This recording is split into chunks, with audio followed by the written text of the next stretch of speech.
Assalamualaikum warahmatullahi wabarakatuh. Bismillahirrahmanirrahim. Alhamdulillahi rabbil alamin. Wabihi nasta'inu ala umurid dunya waddin. Wassalatu wassalamu ala ashrafil anbiya'i wal mursalin, Sayyidina wa maulana Muhammadin sallallahu alaihi wasallam wa ala alihi wa ashabihi wa dhurriyyatihi ajma'in. Rabbi shrah li sadri wa yassir li amri wahlul 'uqdatam min lisani yafqahu qawli, amma ba'd. Yang terhormat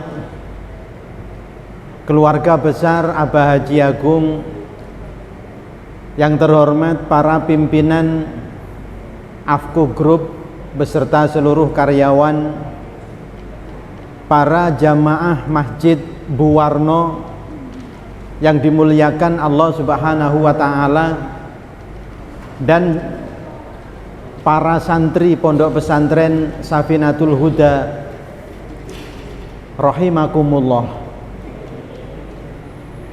Alhamdulillah, malam hari ini kita bisa melaksanakan kegiatan rutin pengajian setiap hari Rabu malam Kamis, kajian fikih. Mudah-mudahan pengajian ini senantiasa mendapatkan ridho dan pahala dari Allah Subhanahu wa Ta'ala. Allahumma amin ya rabbal alamin. Salawat dan salam semoga tetap terlimpahkan kepada junjungan kita Nabi besar Muhammad sallallahu alaihi wasallam yang telah memberikan bimbingan dan tuntunannya kepada kita semuanya berupa ajaran-ajaran agama Islam. Mudah-mudahan kita bisa melaksanakan semua tuntunan dan ajarannya dengan sebaik-baiknya. Allahumma amin. Bapak Ibu yang dimuliakan oleh Allah Subhanahu wa Ta'ala, selanjutnya mari bersama-sama pengajian ini kita awali dengan membaca suratul Fatihah. Semoga apa yang kita hajatkan kepada Allah, barokah dari majelis yang mulia ini, Allah mengabulkan dan memberikan ijabah. Allahumma amin ya rabbal alamin. Ila hadratin nabiyil mustafa Muhammadin sallallahu alaihi wasallam wa ala alihi wa ashabihi wa dhurriyyatihi ajmain. Summa al-fatihatu ila qabuli jami'i hajatina wa kulli hajatin salihah. Al-Fatihah. A'udzu billahi minasyaitonir rajim. Bismillahirrahmanirrahim. Alhamdulillahi rabbil alamin arrahmanir rahim maliki yaumiddin. Iyyaka na'budu wa iyyaka nasta'in. Ihdinas siratal mustaqim. Siratal ladzina an'amta 'alaihim ghairil maghdubi 'alaihim waladdallin. Amin. Selanjutnya saya mohon maaf, ini tadi saya diminta untuk ikut menyambut tamu salah satu ulama dari Al-Azhar Mesir di Tebu Ireng. Jadwalnya jam 3:30, jadi saya sebelum jam 3:30 tadi sudah di Tebu Ireng, tapi beliau baru tiba di Tebu Ireng kurang lebih jam 5 kurang seperempat. Kemudian saya ikut menyambut di dalam pengasuh dan mengikuti dialog bersama beliau sampai maghrib. Setelah masuk maghrib, kemudian beliau melanjutkan sholat berjamaah, kemudian ada ziarah ke makam Mbah Hashim, juga almarhum Gus Dur. Tapi saya mohon pamit tidak bisa mendampingi sampai selesai karena saya sudah konfirmasi untuk mengisi pengajian malam hari ini di Masjid Buwarno ini. Jadi perjalanan saya dari Tebuireng tadi sudah masuk waktu sholat maghrib. Jadi tiba di Masjid Buwarno ini agak telat, mohon maaf ya. Beliau yang hadir tadi namanya Syekh Sahawi, itu silsilah keilmuannya ini ketemu dengan Hadratus Syekh Kiai Haji Hasyim Asy'ari yang sambung kepada Rasulullah Sallallahu Alaihi Wasallam. Jadi dalam Islam ini tradisi di pondok pesantren, tradisi di pendidikan yang masih menjaga silsilah keilmuan. Jadi keilmuan yang dipelajari melalui guru. Jadi guru-guru yang memang memiliki ketersambungan, namanya sanad ya, dalam istilah orang pesantren itu namanya sanad. Jadi ketersambungan ilmu ini sampai kepada Rasulullah. Saya belajar di pondok pesantren kepada para kiai di pondok pesantren. Dulu saya di pondok pesantren Bahrul Ulum Tambak Beras. Saya yakin bahwa guru-guru saya yang mengajarkan ilmu kepada saya, mereka belajar kepada guru mereka, dan guru mereka juga belajar kepada gurunya, sampai kepada pendiri pondok pesantren Bahrul Ulum, Romo Kiai Haji Abdul Wahab Hasbullah, Mbah Wahab. Keilmuan Mbah Wahab ini juga nyambung kepada Hadratus Syekh Kiai Haji Hasyim Asy'ari. Kiai Haji Hasyim Asy'ari kita tahu beliau juga pernah ngaji di banyak ulama-ulama besar, termasuk di Mbah Khalil Bangkalan. Setelah itu beliau melanjutkan belajar agamanya di Makkah Al-Mukarramah. Salah satu guru beliau adalah Syekh Nawawi Al-Bantani, Imam Nawawi yang mengarang kitab Syarah Sahih Muslim dan kitab-kitab lain yang dikarang oleh beliau. Syekh Nawawi ini juga berguru kepada guru yang ada di Makkah Al-Mukarramah, yang gurunya ini ternyata berguru kepada guru sampai kepada sahabat, yang sahabat ini berguru kepada Rasulullah. Jadi saya kemudian ngaji bersama dengan kalian, ini ada ketersambungan ilmu yang saya sampaikan, ilmu yang saya ajarkan kepada sampean semuanya ini sumbernya dari guru saya. Guru saya dari gurunya sampai sambung kepada Rasulullah. Itulah bedanya antara ngaji kepada guru dengan ngaji kepada Google.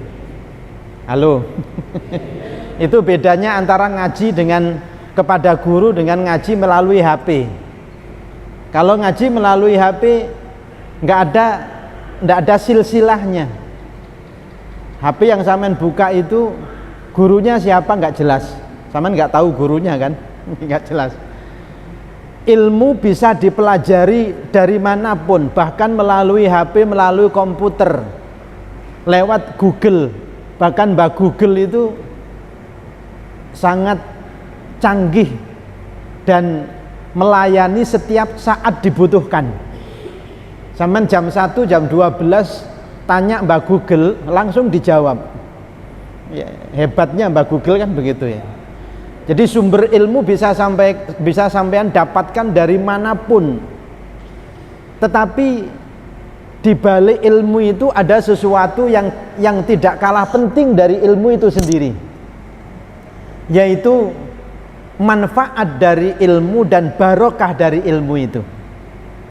Manfaat dan barokah dari ilmu itu.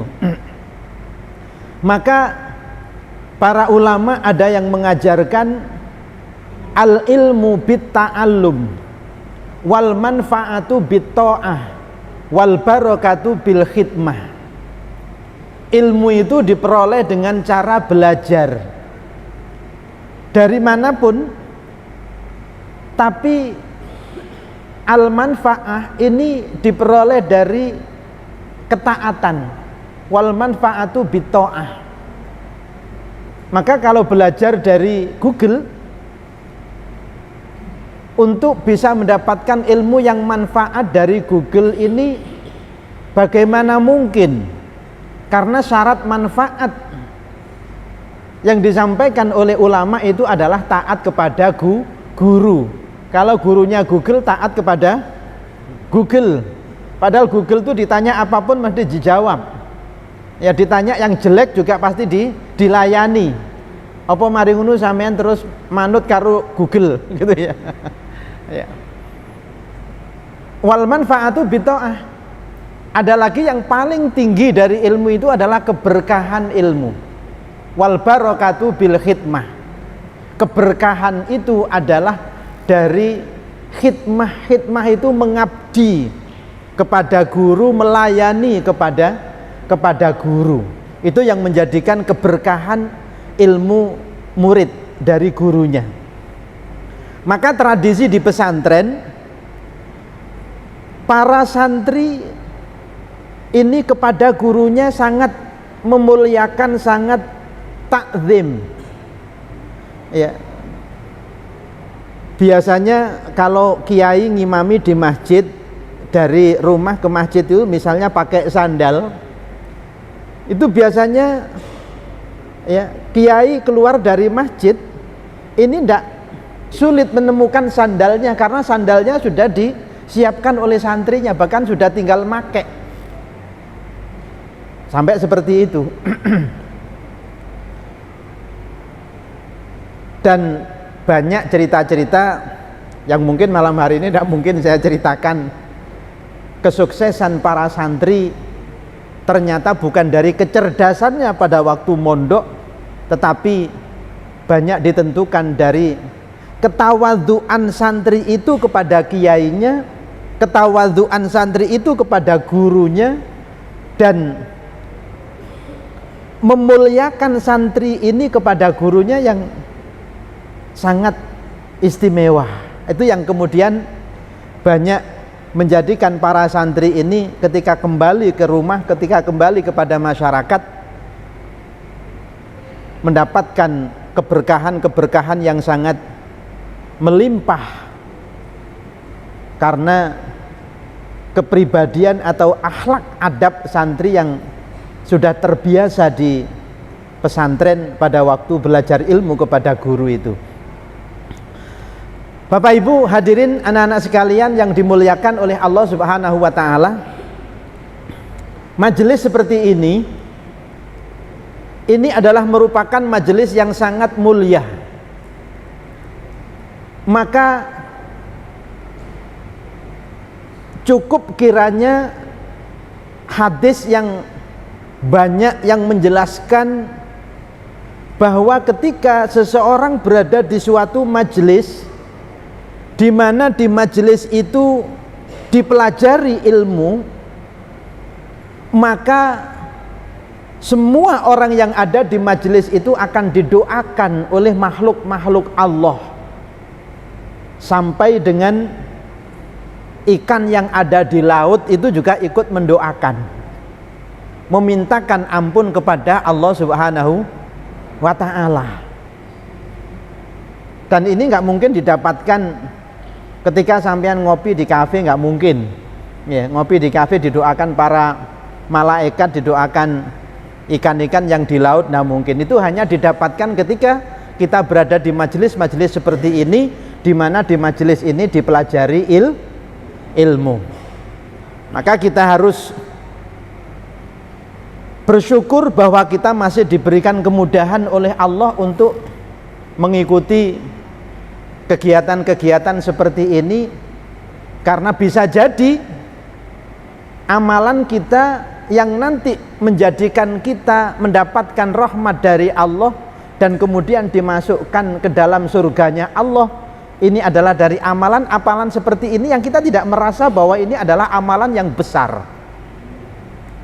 Awake dhewe kan gak tahu rumangsa nek kapan ikut ngaji seperti ini merupakan amalan yang nilainya besar di sisi Allah Subhanahu wa ta'ala. Makanya teko kadang-kadang ya gak tapek niat. Ya teko kadang-kadang ya enek ngantuke barang kadang-kadang ya. Nek ngantuke barang, tapi karena kita sudah niat hadir, justru yang kita tidak merasa bahwa ini adalah amalan yang istimewa di sisi Allah, malah justru ini menjadi amalan yang istimewa di sisi Allah Subhanahu wa taala. Allahumma amin ya rabbal alamin. Pernah mendengar cerita Sayyidina Umar bin Khattab radhiyallahu an, yang kemudian ceritanya ini dibuat nama kitab. Jadi terinspirasi dari kisah Sayyidina Umar, kemudian yang mengambil kisah ini menulis kitab, di mana kitab itu isinya kisah-kisah para sahabat, kisah-kisah para ulama. Yang kitab ini kemudian diberi nama kitab Al-Usfuriyah, Al-Mawaid Al-Usfuriyah. Al-Mawaid itu artinya nasihat-nasihat. Al-Usfuriyah itu artinya burung emprit. Burung emprit.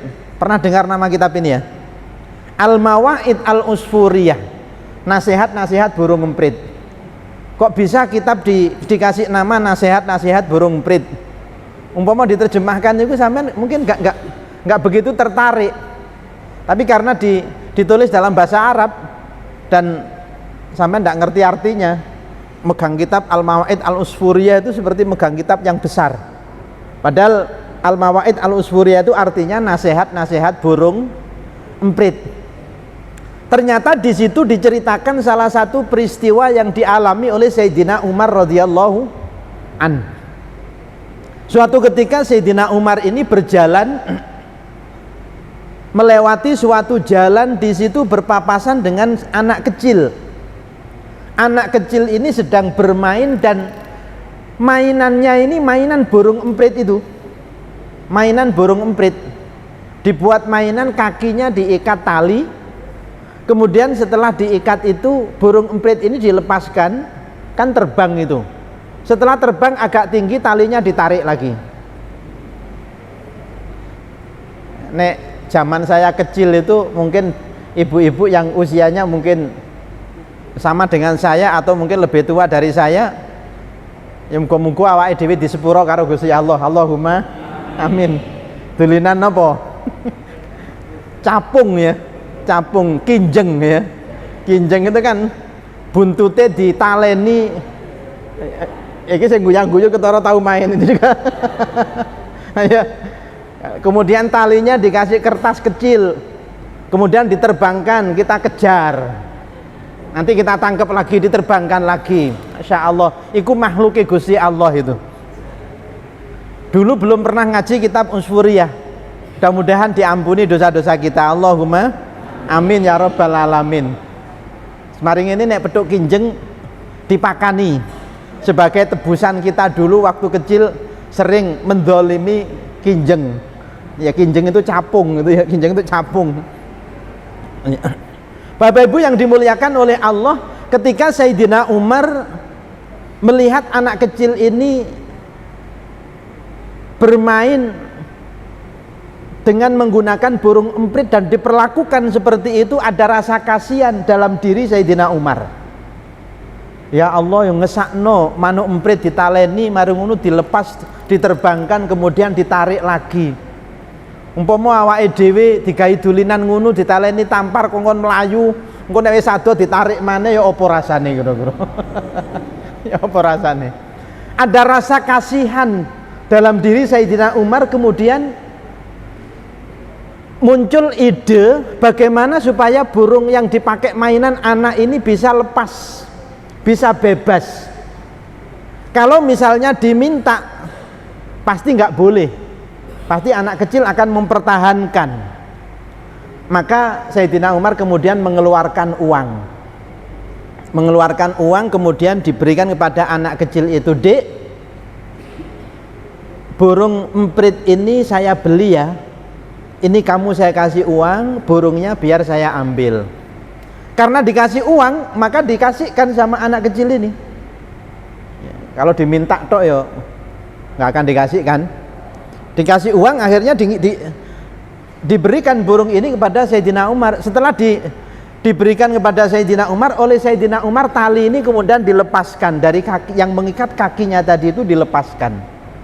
Setelah dilepaskan kemudian diterbangkan bebas, sudah tidak dipakai mainan lagi oleh anak itu. Nah, Bapak Ibu hadirin yang dimuliakan oleh Allah, dari kisah itu kemudian ketika Sayyidina Umar telah wafat, ini ada salah satu sahabatnya, sahabatnya sahabat Umar itu yang ketika tidur itu bermimpi ketemu dengan Sayyidina Umar. Bapak Ibu yang dimuliakan oleh Allah Subhanahu wa taala, orang-orang yang alim, yang kealimannya sudah sangat tinggi, itu mereka ketemu dengan orang-orang yang sudah meninggal dunia itu bukan sesuatu yang sulit. Bahkan bertemu dengan Nabi itu juga tidak sulit bagi orang-orang yang sudah alim. Awake dhewe cek kakean dosa, ya kepingin ngipi ketemu Kanjeng Nabi nggak pernah bisa. Nggarai awake dhewe cek kakean dosa. Allahumma sholli ala Sayyidina Muhammad. Mudah-mudahan kita ini ya seandainya tidak ditakdirkan bisa ketemu dengan Nabi, tapi mudah-mudahan nanti di akhirat bisa dipertemukan dengan Nabi Muhammad sallallahu alaihi wasallam. Allahumma amin ya rabbal alamin. Saya mendengarkan dari banyak guru yang menjelaskan tentang pengalaman-pengalaman guru-guru mereka. Jadi bukan pengalaman guru saya, tapi gurunya guru saya ketika belajar ilmu itu tidak hanya berguru kepada orang-orang yang masih hidup, tetapi mereka juga berguru kepada orang-orang yang sudah meninggal dunia. Ada Profesor Dr. Kiai Haji Said Aqil Al-Munawwar. Sekarang beliau masih ada. Itu ngisi kuliah di Tebuireng, itu beberapa kali ngisi kuliah. Dan saya ketemu dengan beliau juga di beberapa tempat, di beberapa agenda acara, ketika beliau menyampaikan pengalaman beliau ketika belajar waktu di Makkah. Profesor Dr. Kiai Haji Said Aqil Al-Munawwar yang dulu pernah menjadi Menteri Agama, bukan yang Profesor Dr. Kiai Haji Said Aqil Sirot, bukan, tapi Profesor Dr. Kiai Haji Said Aqil Al-Munawwar.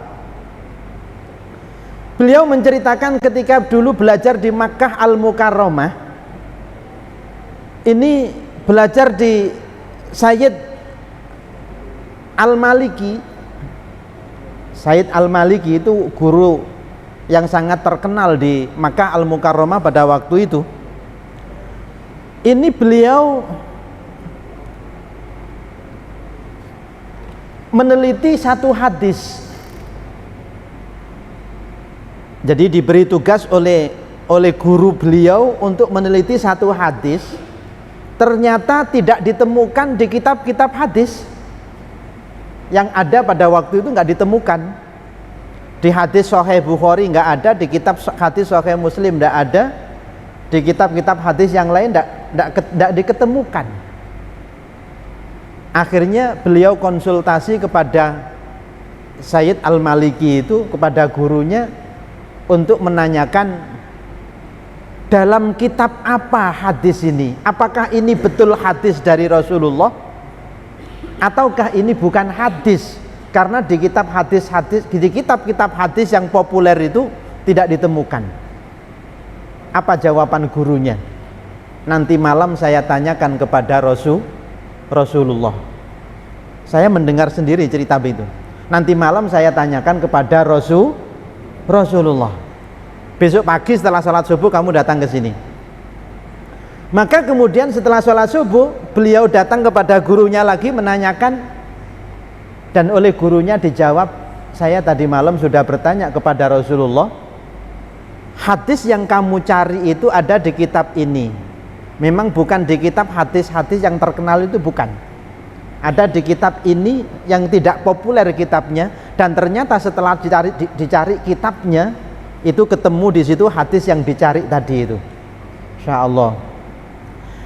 Kembali ke Sayyidina Umar lagi. Ketika Sayyidina Umar sudah wafat, sudah meninggal dunia, ada salah satu sahabatnya yang mimpi ketemu dengan beliau.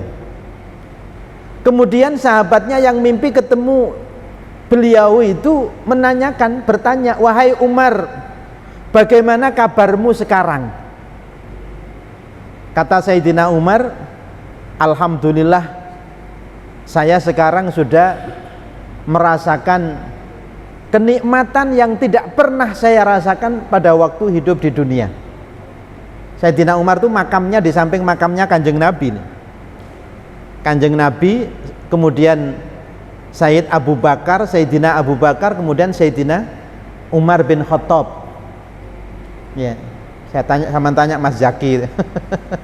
Ketika di Madinah, di Masjid Nabawi, itu mesti setelah selesai sholat kita bisa ziarah.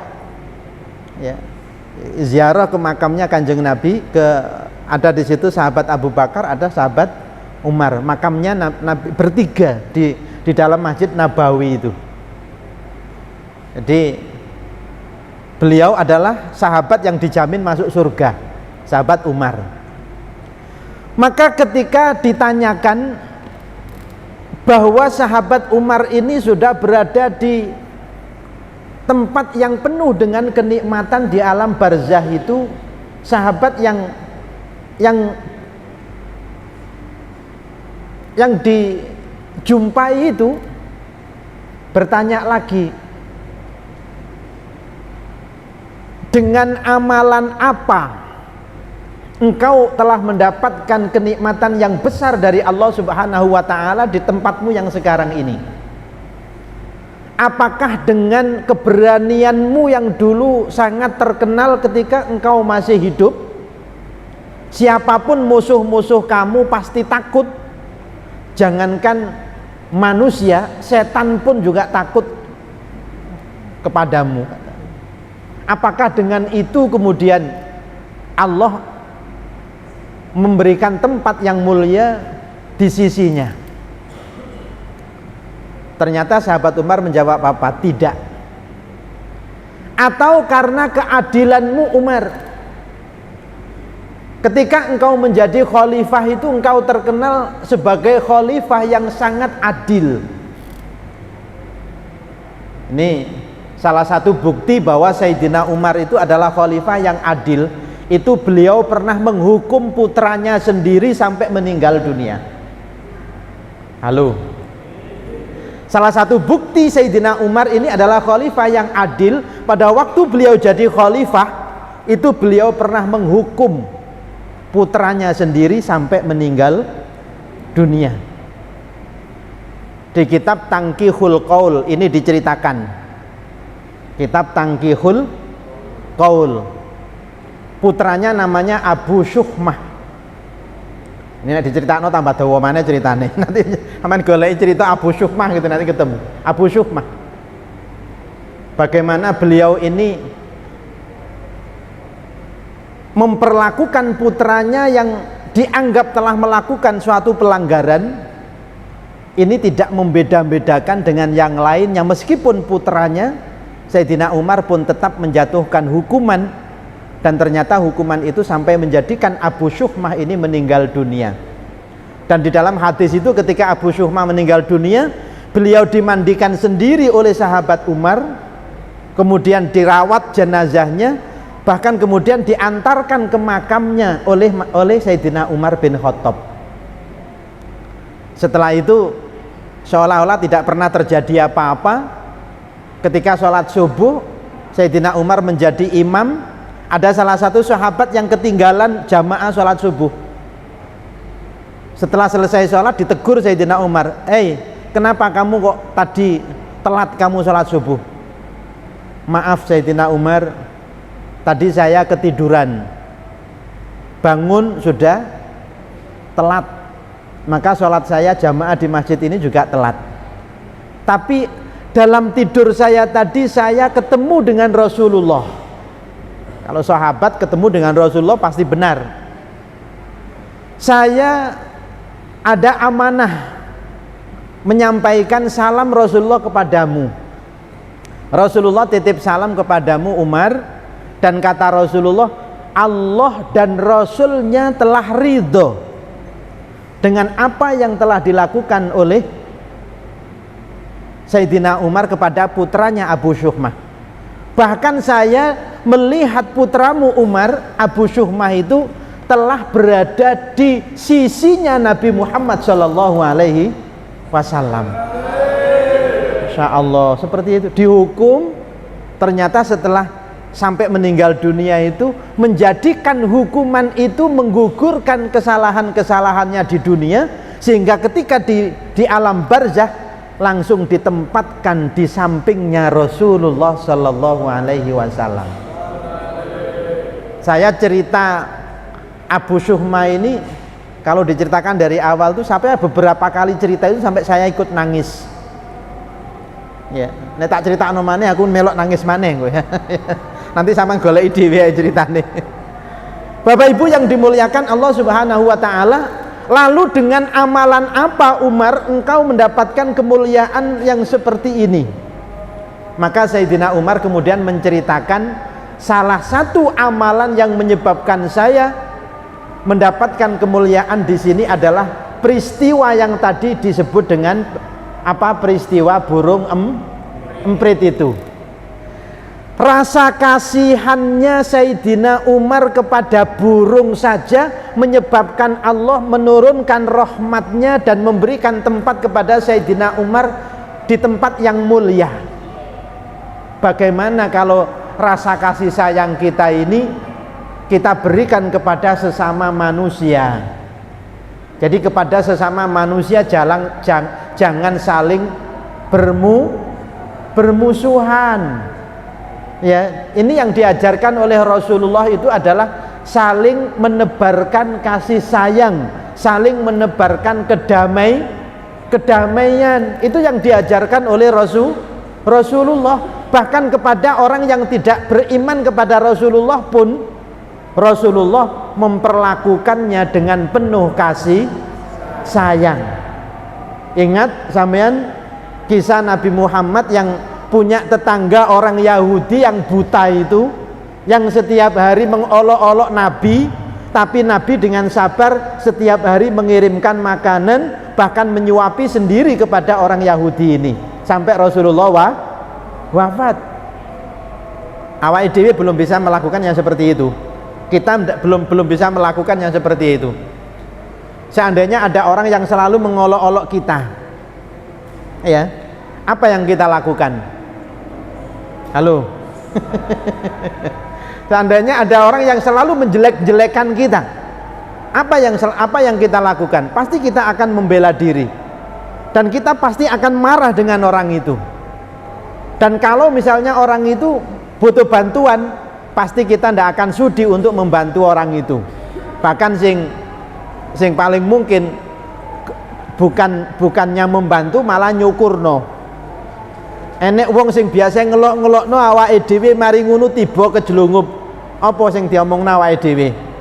Syukur, nyonyor, kapok, kan begitu ya. Tapi kalau kita meniru akhlaknya Rasulullah tidak begitu. Ini Rasulullah. Maka Rasulullah itu dipuji di dalam Al-Qur'an, wa innaka la'ala khuluqin azim. Memang akhlaknya Rasulullah yang sangat agung sampai dipuji di dalam Al-Qur'an begitu. Bapak Ibu yang dimuliakan Allah Subhanahu wa taala, Imam Ghazali ini juga punya cerita amalan beliau yang ternyata menjadikan beliau ini mendapatkan rahmat dari Allah Subhanahu wa taala. Imam Ghazali yang ngarang kitab Ihya Ulumuddin, yang menjadi kitab rujukan ulama-ulama dalam ilmu tasawuf itu. Ternyata ada cerita ketika beliau nulis kitab itu pakai tinta, itu tintanya tinta celup. Jadi pulpennya dicelupkan begini.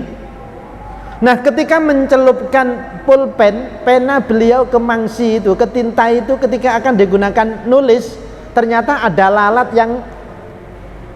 yang hinggap di tintanya Imam Ghazali yang akan dipakai untuk nulis. Seketika itu Imam Ghazali tidak jadi nulis, tapi menunggu tinta ini, lalat tadi itu terbang. Jadi dibiarkan hinggap dulu, minum tintanya itu sampai kemudian lalat itu terbang, dan baru kemudian beliau melanjutkan nulis nanti. Ternyata itu juga yang menjadikan Imam Ghazali mendapatkan tambahan rahmat dari Allah Subhanahu wa ta'ala. Pernah mendengar kisah wanita tunasusila? Ada wanita tunasusila, paham? Lonte, paham lonte? Wanita tunasusila lonte. Ini kisahnya di zaman Nabi. Jadi pekerjaannya ya begitu. Ya, pekerjaannya begitu, namanya wanita tunasusila. Suatu ketika wanita tunasusila ini mengambil air minum di tengah padang pasir, ada sumur, kemudian orang ini, wanita ini mengambil air dengan timba. Tiba-tiba pada saat ngambil air itu kemudian ada anjing datang yang menjilatkan lidahnya, yang menunjukkan anjing ini juga kehausan. Kemudian si wanita ini tidak minum terlebih dahulu dari air yang dia ambil itu, tapi kemudian memberikannya kepada anjing itu. Dan itu kemudian diceritakan wanita ini akhirnya dosa-dosanya itu diampuni oleh Allah karena kasih sayangnya kepada makhluknya Allah Subhanahu wa ta'ala. Loh, welase nanggone anjing itu loh, menjadikan wanita ini diampuni dosa-dosanya oleh Allah Subhanahu wa ta'ala. Jadi memperlakukan kasih sayang kepada makhluk Allah selain manusia pun juga perintahnya agama. Bahkan ada kisah wanita yang masuk neraka itu gara-gara